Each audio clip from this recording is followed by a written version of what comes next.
세월호 유가족이 두 갈래로 완전히 이제 갈리게 됐어요. 단원고 학생 유가족하고 그리고 일반인 유가족하고. 그래서 오늘 오후에 일반인 유가족 네. 대책위원장이 직접 성명을 발표하면서 31명의 영정을 모두 빼겠다 이렇게 얘기를 했는데 가장 큰 첫 번째 원인으로 든 것이 여야의 2차 합의안. 네. 그거에 대해서 일반인 유가족은 추인을 해줬잖아요. 아, 좋다.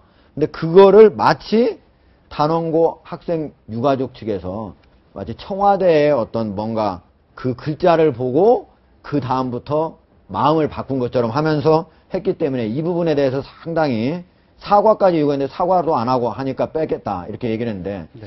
지금 일반인 유가족하고 세월호 유가족하고 왜 이렇게 많이 서로 갈등을 하게 된 거죠? 그러니까 이제 어떻게 보면 4월 16일 날 세월호 침몰 사건이 있었고 그 사건을 해결하는 방법이라든지 수습의 절차나 과정을 가지고 어떻게 보면 두 단체 의견이 좀 많이 다른 것 같아요.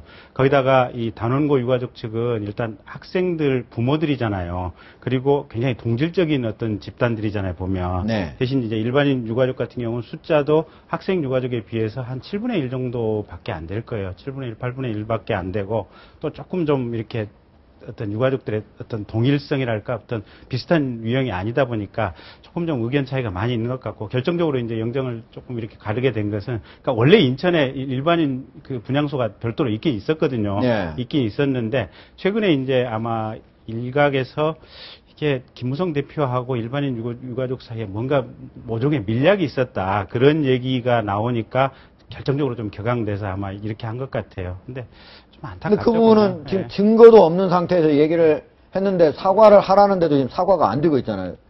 계속 말을 바꾸고 있죠. 그 대변인께서, 그 그렇죠. 유가족 대표 대변인께서 처음에는 끝까지 지금 주장하는 거는 청와대 글씨 썼다. 그거는 맞다고 하는데 뭐 다른 프로에서도 많이들 말씀하시지만 집권여당 대표가 그게 말이 됩니까? 그런 짓을 했겠어요. 아니, 그러니까 그 부분은 요구하고 직접적인 상관은 없는 것 같아요. 그러니까 네. 그 부분은, 그러니까 유경근 대변인이 고려대학교 학생들한테 강연을 할 때 왜 세월호 특별법 위반이 안 되느냐. 그 이유가 청와대 때문이다 하면서 처음에 그 증거가 뭐냐 그랬더니 이제 그 유경진 대변인이 일반인 유가족하고 김무성 대표하고 이렇게 협의를 할 때 김무성 대표가 종이에다가 청와대 이렇게 썼다라고 해서 네. 이제 김무성 대표가 고발하겠다, 고소하겠다 이렇게 얘기했지 않습니까? 그러니까 유경근 대변인이 그거 착각했다. 일반인 유가족이 아니고 아마 우리 세월호 유가족. 세월호 유가 예, 그러니까 간부들하고 얘기 과정했다. 이렇게 그 과정이 바뀌었다니까 지금 요 김무성 대표하고 밀약이 있었다는 부분하고 요 김무성 대표가 청와대라고 썼다는 부분은 약간 좀 측면은 좀 다른 것 같아요. 근데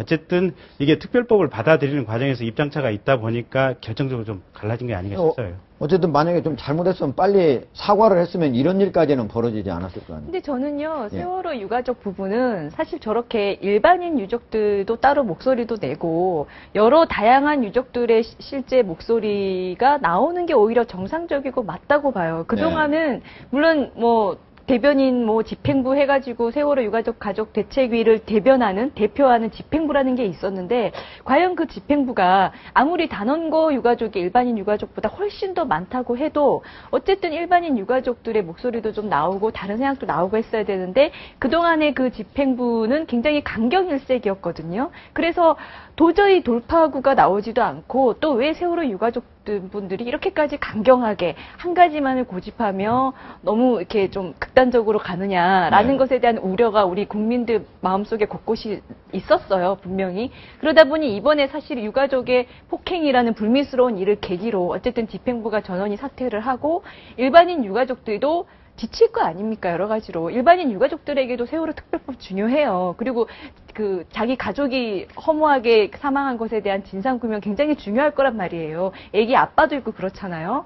그러니까 단원고 학생 못지않게 일반인 유가족들의 마음도 있기 때문에 저는 오히려 그냥 유가족들 사이에서도 좀 다양한 목소리가 나오고 의견이 나와서 좀 오히려 그 과정에서 돌파구를 찾을 수 있다라고 보기 때문에 이걸 꼭 무슨 유가족 전체가 똘똘 뭉쳐 있었어야 되는데 지금 분열이 되고 있다 이렇게까지 볼 필요는 문제 안 없어 된다. 보여요. 근데 강일재 변호사님 말이 전적으로 옳은데 이게 이제 근본적인 원인은 뭐가 있냐면요. 우리 사회 어떤 불신입니다. 네. 그래서 우리가 그 4월 16일 날 세월호 참사 난 다음에 지금 세월호 특별법만 가지고도 국가가 완전히 양분되어 있거든요. 남북한이 양분된 게 아니라 남원 자체가 양분되어 있어요.